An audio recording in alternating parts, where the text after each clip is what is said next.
What is up, guys? It is the Blue Bloods coming back at y'all with another exclusive interview. And a bunch of you guys messaged me to get this guy on the show, so I had to deliver for y'all. We got Dee Anderson, Alabama A&M wide receiver, also was a SWAC All-American this year in his first year in the SWAC, and also led the SWAC in receiving touchdowns with over 11 receiving touchdowns. This guy was unstoppable all year long. But Dee, appreciate you coming on the show, man. No problem at all. Thank you for having me on the show. For sure, but man, we got to go all the way back. Listen, I know it's been a long time, man. We got to go back to Texas high school football, a consensus 4-star recruit. Who recruited you the hardest out of high school, and what was your recruitment process like coming out of high school? Let me just say this first. Texas is the best high school football in the world.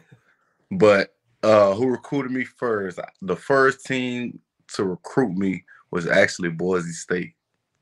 I got that offer, and then that's when the offer just kept on rolling in. And then I ended up with my LSU offer, which, I committed my sophomore year. And it was just, yeah. That's how the recruitment started off. So the blue turf didn't sell you, man? You didn't want to go play on the blue turf? Didn't sell me. I like the blue turf. My brother went there, played there. Well, my play brother, somebody I grew up with, he played there. And I just that wasn't my vibe.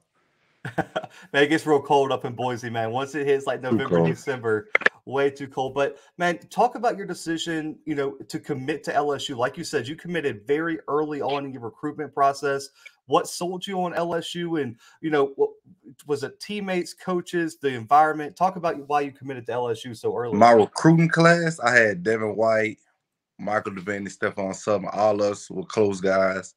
We knew each other during high school, through high school. So us talking and the family environment and the coaching staff that was at LSU, everything there just sold me at that time.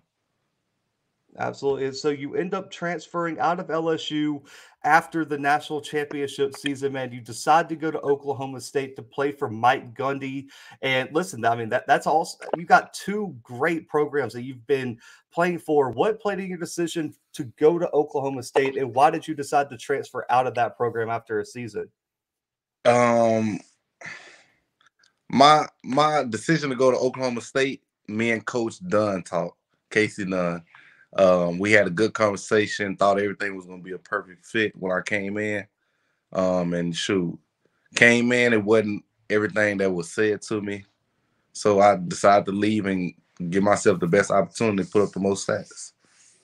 Absolutely, man. Listen, they missed you this year on that offense. That offense at times, oh, yes, they needed a big time wide receiver. They probably wish they had you in the Big 12 championship, man. But listen, you transfer to Alabama A&M, and listen, they're coming off a SWAC championship. You have Aqeel Glass. You have a high flying offense. You guys were like 6-7 deep at wide receiver. What sold you on Alabama A&M as your final stop in college?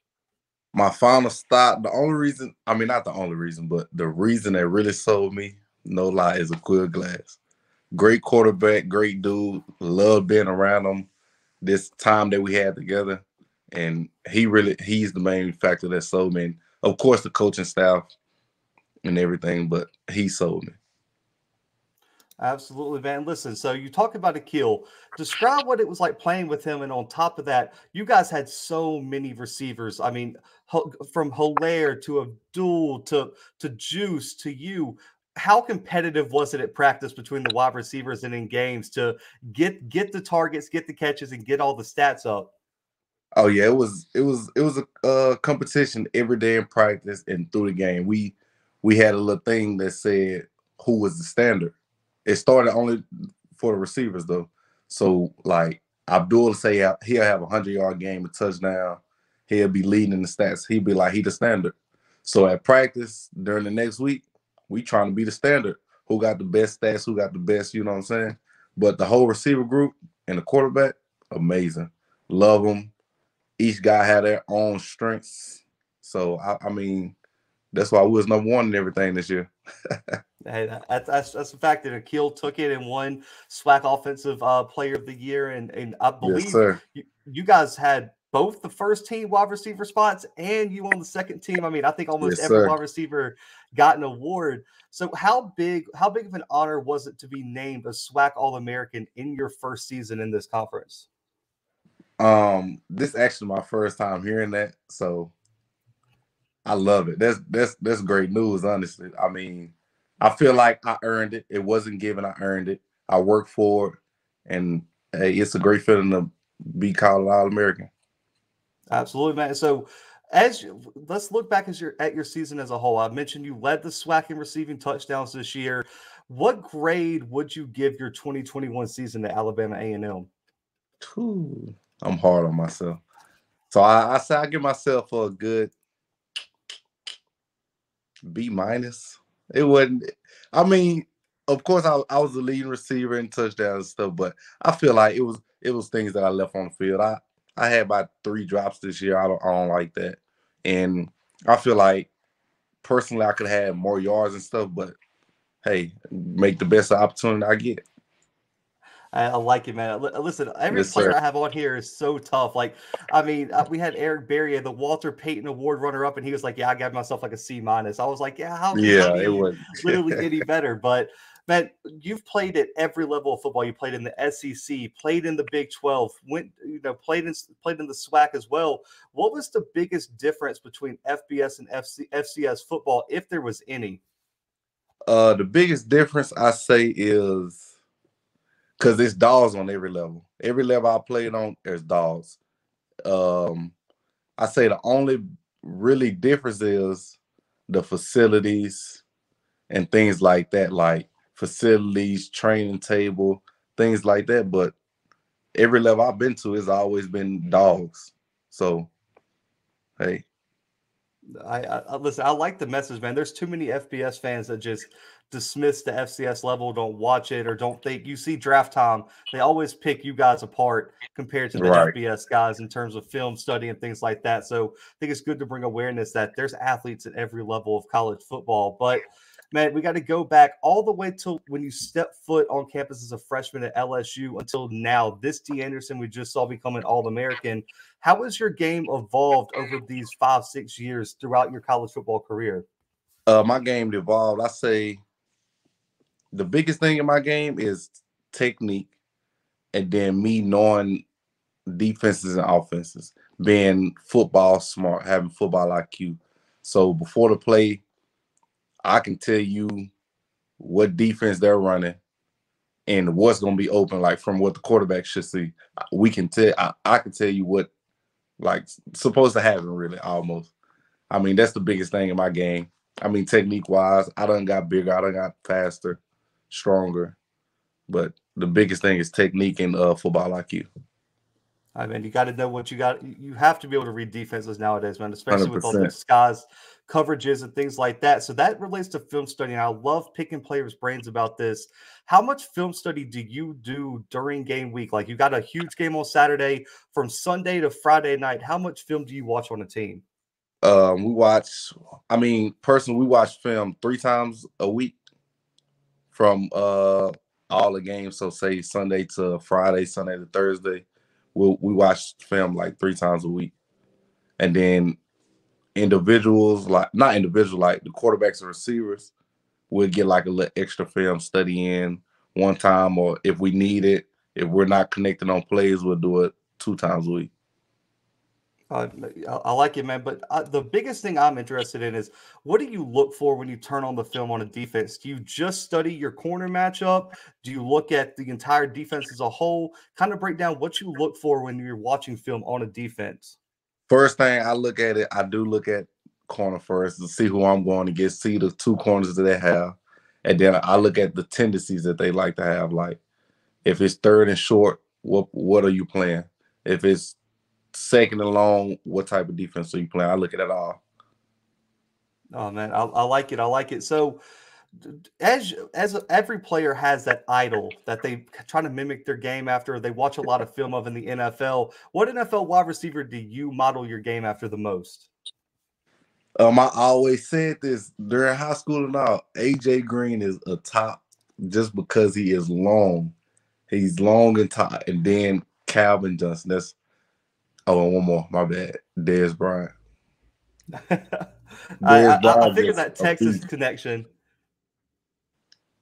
I like it, man. Listen, Calvin Johnson was a stud. I still don't think Exactly. people in our generation really realize how great he was because he retired as They don't. early as he did.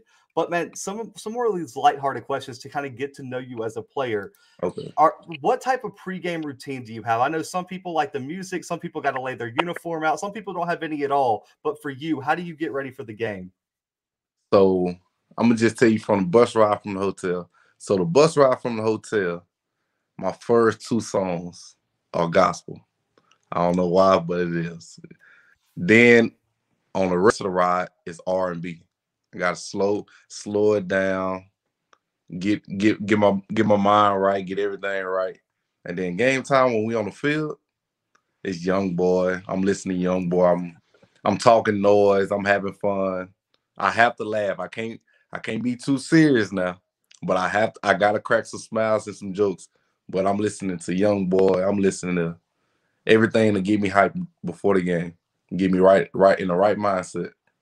Hey, I like you have like a system. You're like, I'm going to calm myself down and work just up to kick off perfectly. Yes, sir. That's a perfect strategy, man. But listen, I know DBs. Every DB I've had on the show says they talk more trash than anybody else on the field. So for you as a wide receiver, how much trash do you talk during the game? They must ain't went against me yet because I talk trash. That's one of my specialties right there. Talk trash and bag it up. Oh, Talk trash, bag it up, and keep scoring on you. man, I like it. Listen, I saw Alabama A&M. All you guys seem to talk a lot of trash at the wide receiver spot. Yes. Y'all were very confident every game that I watched of you guys this year. Our receiver group is CBS. We can't be stopped. Every one of us like that. Oh man, listen, that's the best nickname. I'm only referring to you guys as CBS from now on the show. Man. Yes, I like sir. that. But when you look at a cornerback matchup for you, what's the number one mistake a corner can make when he's one-on-one with you in coverage? Pressing me. Don't press me. Like Ocho said, these feet, I'm 6'5" and move like a small dude. These feet are amazing. One-on-one, can't be stopped. Y'all heard him. Y'all are too small to be pressing him. Exactly. Y'all are too small. Oh man, listen, you played some great corners. The cornerback class in the SWAC this year, I think, was at an all-time high. Man, there were some great corners this year. You can go at every stop if you want. But who are some of the best corners that you've ever faced one-on-one? Ooh, the best corners I faced one-on-one. You said from any year, right? Yeah, any year. Can it be from LSU or do it have to be from opposing team? Here, how about this? You got to give me one from LSU and you got to give me one from this year.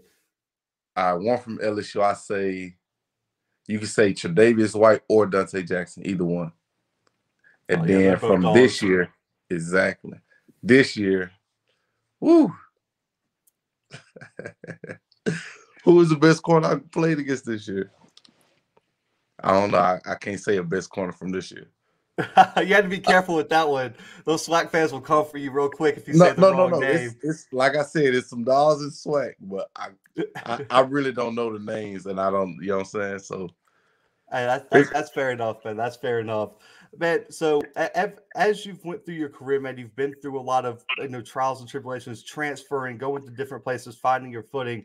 What keeps you motivated year in and year out to keep going and putting up the big numbers you have? I mean, I play this game because I love it. So what keeps me motivated is I love the game. This is not a game that I take for granted.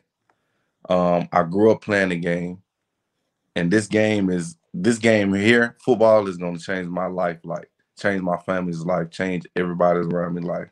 My brother, he passed away, like one of my best friends ever, and he was here for everything, games, everything. So that's another thing that keeps me motivated. Oh man, absolutely. I like to hear it. So, Yes, man, sir. the NFL is the next stop for you, man. If an NFL Yes, franchise asks you, what are they getting if they draft or sign Dee Anderson next year? What are you telling them? They're getting 100% 10 worker, a changed person from, I guess, all the past things that I've done, 100%.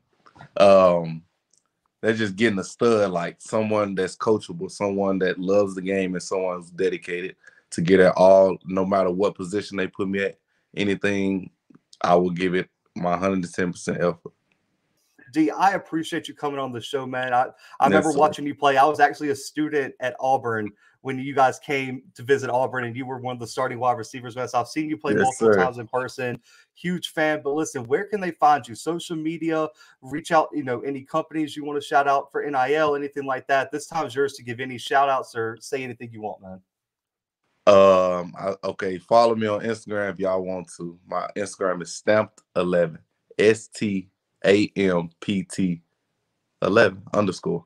And then if you want to follow me on Twitter, my Twitter handle is Dee Anderson 21.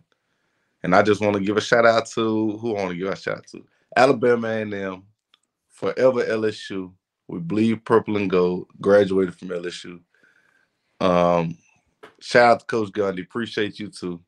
Just really shout out to everybody that gave me an opportunity to showcase my abilities through my college career.